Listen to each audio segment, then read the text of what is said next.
Hey there, true crime friends. Listen. The way I have been waiting for this live stream, you have no idea. I've been dying to introduce you to my favorite doctor, and you know I have many doctors. Dr. Tracy Barrico. Welcome to Gossip Rumor and Innuendo. Hi, everybody. Thank you so much for having me on today.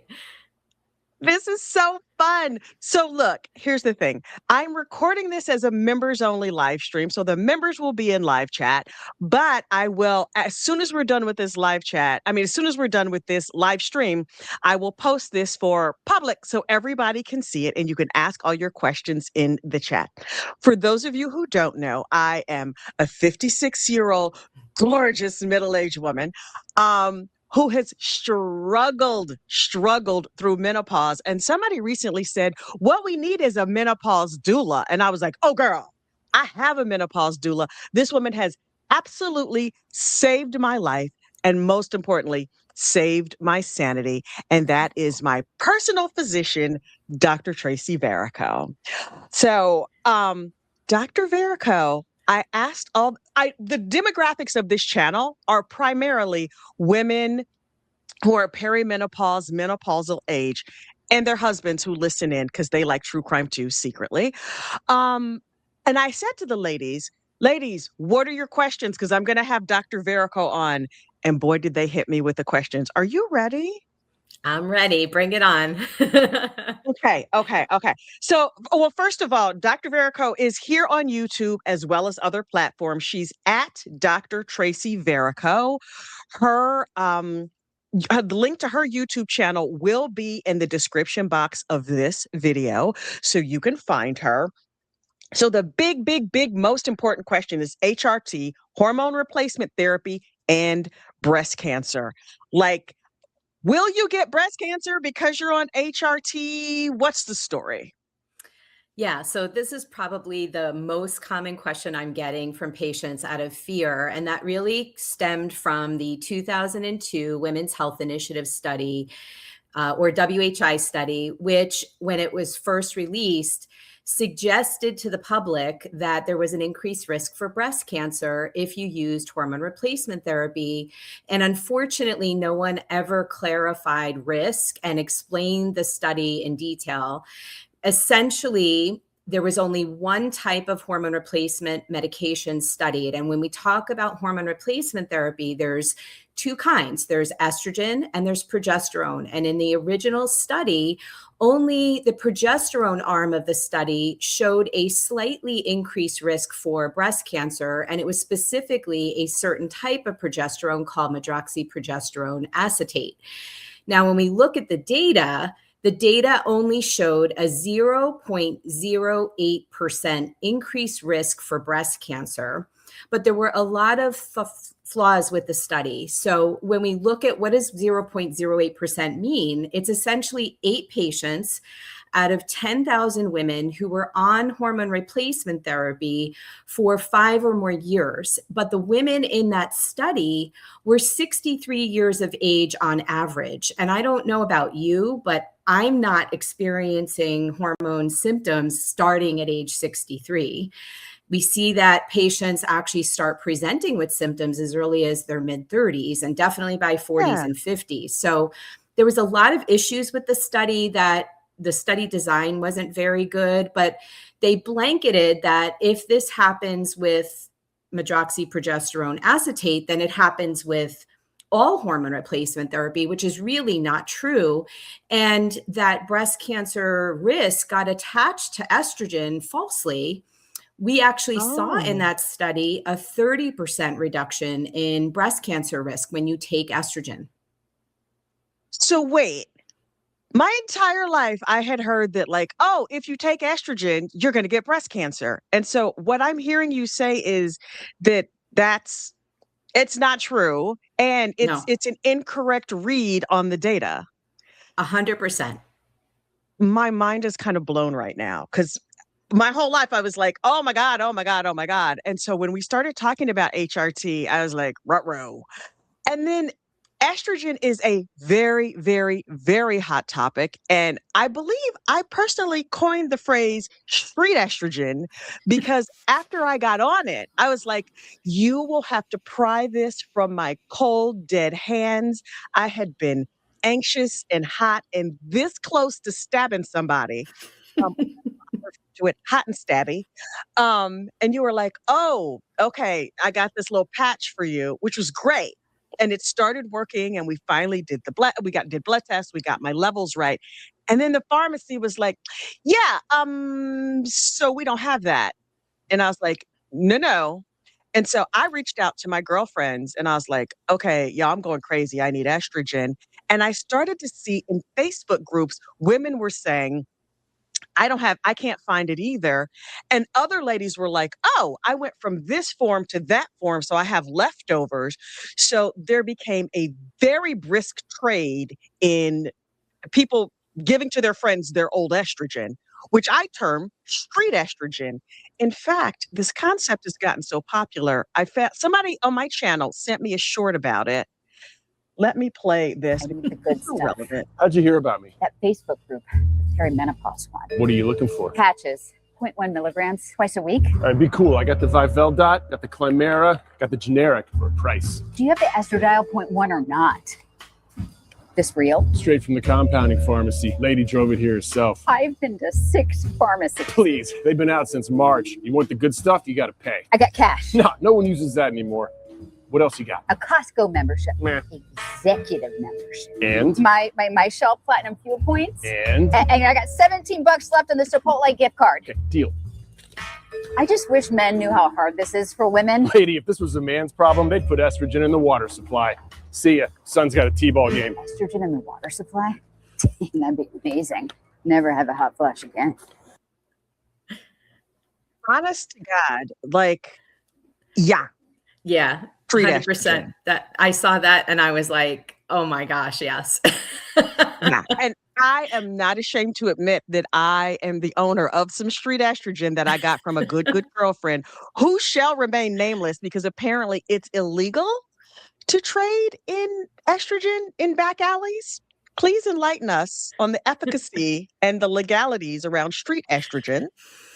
Yeah, so unfortunately, or fortunately, I guess, because of the huge surge in awareness that there are many health benefits to being on hormone replacement therapy, to include reduction in morbidity and mortality by 30 to 40%, just to start there.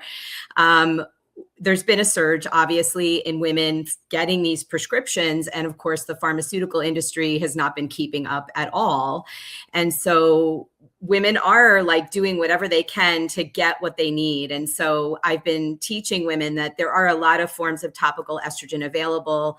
We have patches, we have topical gels, we have topical sprays, we have a vaginal form of estrogen that can treat. So if they run out of your particular route or type of estrogen, there are options, but we're not seeing pharmaceutical industries keeping up with demand. And I'm not seeing any end in sight just yet. It seems to come in waves where, we prescribe it and they're okay for a while. And then all of a sudden patients are calling us and saying, I can't get it. So women are creative. And when they're not feeling well and estrogen's making them feel better, they'll do whatever it takes to barter and swap. I always cringe because people do this a lot. I know they share medications. You really shouldn't. But, I understand the urgency and the reasons for why women are just desperate. They don't want to get symptoms and go backwards and revert. And so they're doing what they can to stay consistent with their dosing. Okay. So I'm not giving up my street estrogen. I'm not going to lie, but I will call you or the pharmacy. And one of the things I noticed is the last prescription I got from your office, they said, oh, well, we don't have it at CVS, but if you go to this other like mom and pop pharmacy, they have some. And if you go online, someplace, I don't know where, it's like, oh, this pharmacy doesn't have it, but that one tends to. So I drove my behind all the way to Waldwick to some pharmacy that's open 3 minutes a week. They were like, oh, we close at 3:30 on Tuesdays. I was like, okay, no problem. I'm gonna take off work. How do you know, like, if I can't get it at CVS up the street from my house, like, what do? What's the Yeah. route? I mean, that's a great question. Essentially, you're going to have to stock all different pharmacies. I mean, so Yeah. online pharmacies like Amazon, your Costco membership pharmacy, Cost Plus Drugs, which is Mark Cuban's pharmacy in Florida. Amazon. Yeah, Amazon's in the pharmaceutical business now. So, I tell Oh my patients, God. call around, call different pharmacies, call different companies. The mom and pop places sometimes have better access. I don't know why, but they seem to.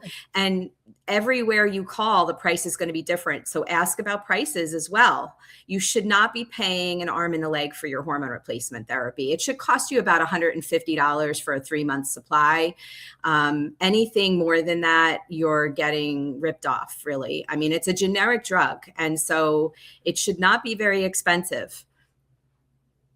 I had no idea. I had no idea. And then the other thing that was really important to me, you said like, oh, if you take this dosage and if they don't have the patch in that dosage, you could get like a smaller dosage and wear 2 patches or something like that. Can you explain that?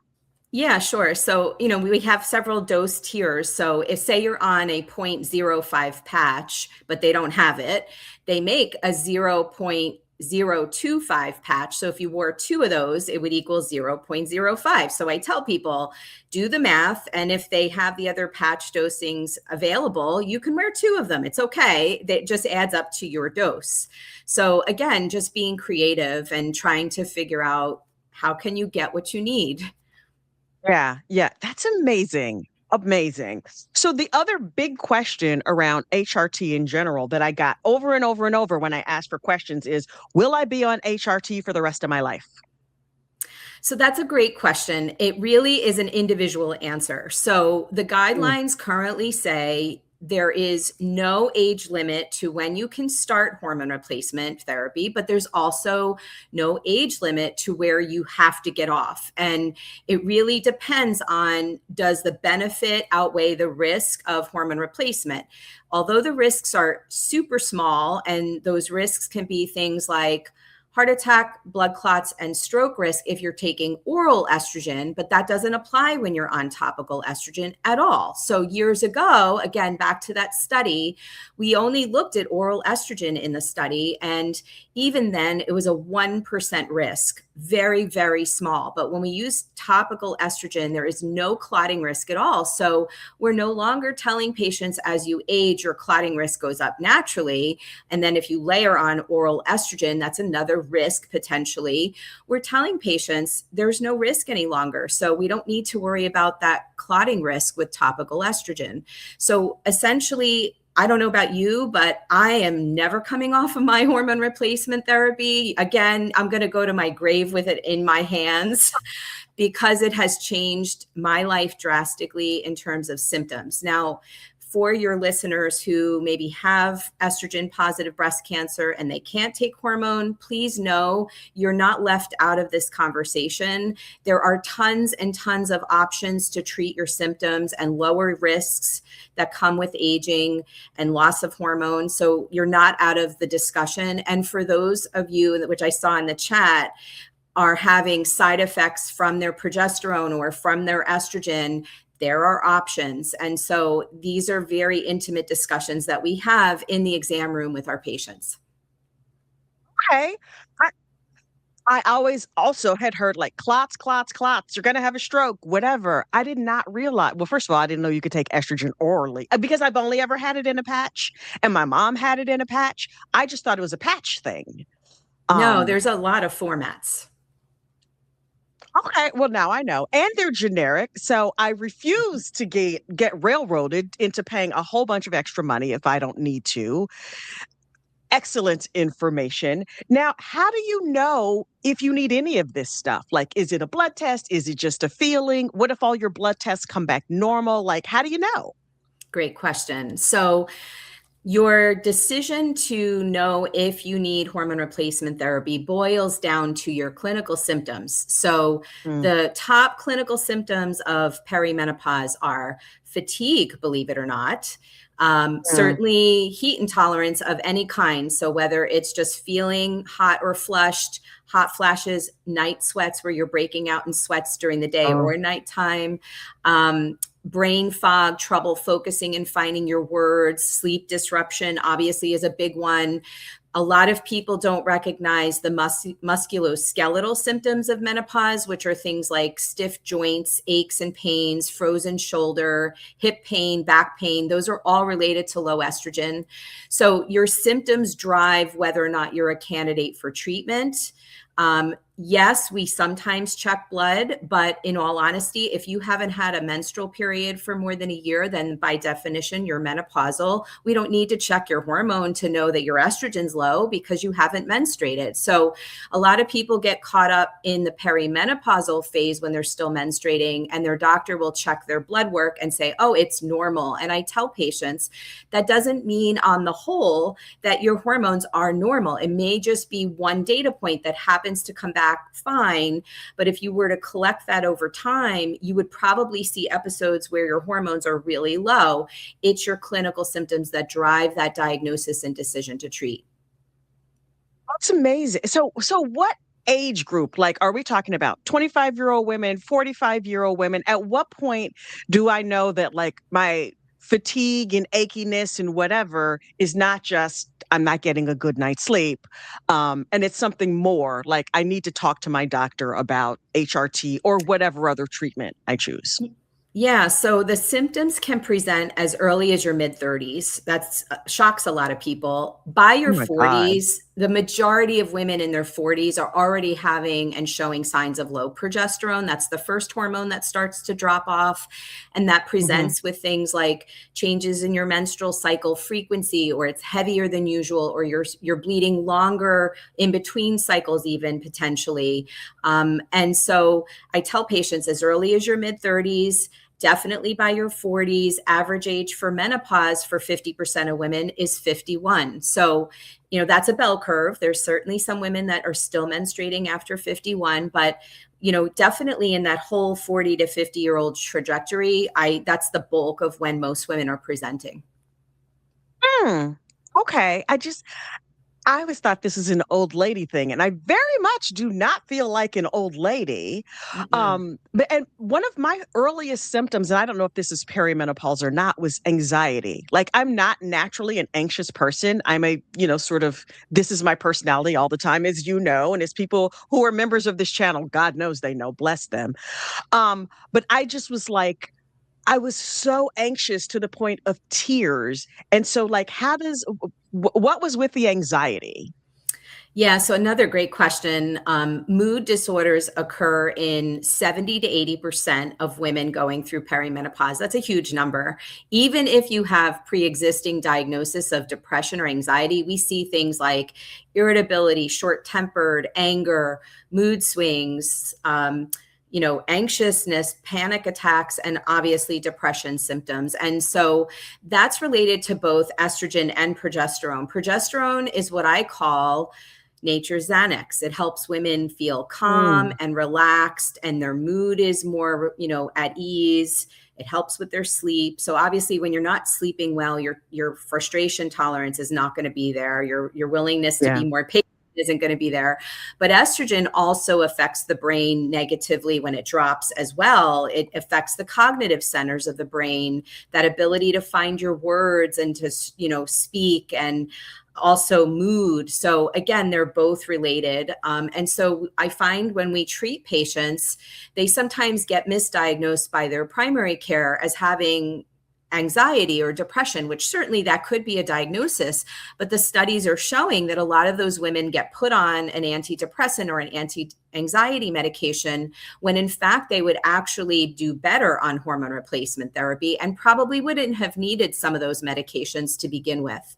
So again, not discounting that there are some patients that do need antidepressants or anti-anxieties, but many of them who never needed those would do fine with hormone replacement therapy. Wow. Okay. So one of the things that I personally wondered about, not so long ago, I ended up in ER for something totally different. And so I took like what I call my old lady bag of pills. I was like, I'm on this supplement and this vitamin and blah, blah, blah. And the ER doctor was a Black lady, and she said, I'm so glad that you're doing HRT because so many people of color won't, because of the history of like testing and pharmaceuticals and whatever. And so I get it that plenty of people are like, no, no, no, no, no. I don't want big pharma involved in my medicine, which it's a personal choice, obviously. I personally want all the medications, whatever's going to help me the fastest, that's what I want. But a lot of people have been like, no, no, there's these leaves that my grandma grew in her garden and she never for 1 minute had any symptoms. So are there sort of like natural ways to deal with some of these symptoms of menopause, perimenopause, for people who are hesitant to sort of embrace the pharmaceutical side of things? Yeah. So, again, I practice kind of between the worlds of functional medicine and conventional medicine as a doctor of osteopathic medicine. That's my degree. I do the formal medical training, but we're also taught in whole body wellness and herbal and functional medicine. And so, yes, there are other options that are herbal. But for some patients, the herbals are either not well studied, so we don't have great studies on them, or they're not strong enough to a point when you get to a certain trajectory in your menopausal journey, they're just not strong enough anymore. But there are options. So for people who are in early phases, there's things like Vitex, which is chasteberry. We have that's a progesterone support supplement. We have Maca, which equivalent is almost like an estrogen equivalent.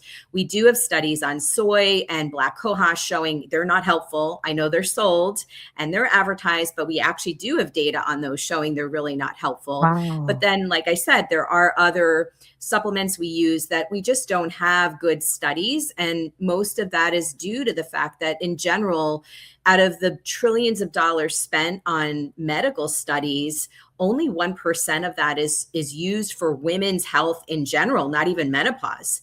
So we don't have a lot of good quality studies. A lot of what we have is observational studies or look back studies. We don't have the perfect study, which is a randomized control study for a lot of things that we do. And we need that. And hopefully that'll change with the uptick in interest in women's health and supportive medicine for menopause, because we spend a third of our lives in menopause. It's not just a moment. Wow. And so I tell patients, like, this is a whole third of your life. We need to address it. For sure. And I think with more women becoming more vocal about it, and it's just like regular women like you and me, they're, like celebrity women, Oprah, all the people are saying like, wait, what about this? And why isn't it studied? And why isn't it studied more? All the things. I think it's such an important conversation. The other two big things, and we're going to do two parts, ladies. So part one will be here on Gossip, Rumor, and Innuendo. The second part will be on Dr. Tracy Barrico's exclusively on her channel. I will not put part two on my channel. It will only be on her channel. So we're going to wrap up here in about 6 minutes. And when we wrap here, we will then record part two that will be posted on Dr. Barrico's channel coming very soon. So the other two big the other two big topics that I want to make sure we talk about are weight and sleep. Sleep being number one, because I think if you're not sleeping well, there's no way you're going to be able to eat healthy. At least that's my personal experience. So let's talk sleep hygiene. How do we get to sleep? How do we stay asleep? Like, what are we going to do? Yeah. So the reason your sleep is so disrupted during this time phase is twofold. Remember, progesterone is helpful. It acts almost like a sedation effect on the brain, helps you get down into that nice, deep and latent sleep. But estrogen also, if you're flushing without estrogen, it's waking up your body because your body is more alert. And so both of those hormones help tremendously for most patients with sleep. But sleep is critical, right? So if you're not getting a minimum of 8 to 10 hours of sleep per night continuously, you're waking up. Yeah. And then it's causing your body to increase cortisol, which is your stress hormone, right? Cortisol also causes the body, it's fight or flight. So it causes the body to think, I am in dire straits and I need to do whatever I need to do to survive. And that means holding on to fat as a nutrient source, right? Our bodies don't realize it's 2026 and we have access to food all the time. So, Right, so right. sleep is critical for cortisol regulation and obviously regeneration and healing at nighttime. And so we also know that when estrogen drops in the body, it causes the body to hold on to what we call visceral fat by increasing your insulin resistance. Insulin is a molecule that utilizes sugar in the body. And so we see more insulin resistance when your estrogen drops. And that's why you'll see women become pre-diabetic or even diabetic. You'll see on lab work, your doctor will start saying, your sugar's going up. Watch what you're eating. And you're like, but I haven't changed anything. It's just my estrogen. Right. And so we see a rise in what we call visceral fat, which is fat that's actually deposited in the organs in the body. And that's a metabolically dangerously active fat that increases the risk of heart attack and stroke and diabetes. And so there's a lot of things going on metabolically. And one of the other things you may notice is that your cholesterol starts to go higher when you go through this transition. So we see about a 20% rise in LDL cholesterol, which is your bad cholesterol, when women go through perimenopause. And again, a lot of times the doctors are like, what are you eating? What are you doing? And the women are like, I'm not doing anything different. I am doing everything the same I was doing 6 months ago. And it is all hormone mediated. So, to your point, sleep is critical. It really helps you reset, regenerate, heal, recharge for the brain, for cortisol, for hormone function. You need sleep. It's critical. Yeah. And it's the sort of the not sleeping makes it harder to eat well. And I know if I'm sort of like agitated or whatever, all I want is salt and fat. It's like, bring me all the French fries, all the crackers, all the wheat thins in all the world, which I think is why a lot of women tend to gain weight during this time. You're not sleeping well. You don't have like that estrogen to smooth everything out. And so the other big question was sort of the combination of HRT and GLP-1s to help people lose weight. And so once you get yourself under control with the estrogen and you're just like, okay, will the weight naturally fall off? Or will you have to do extra stuff like GLP-1s or other sort of interventions to help people sort of bring their weight back under control?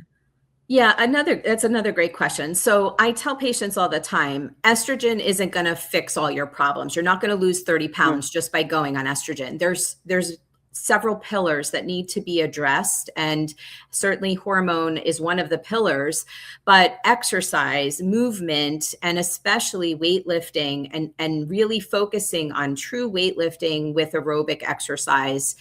And then obviously sleep quality and sleep hygiene is the other pillar.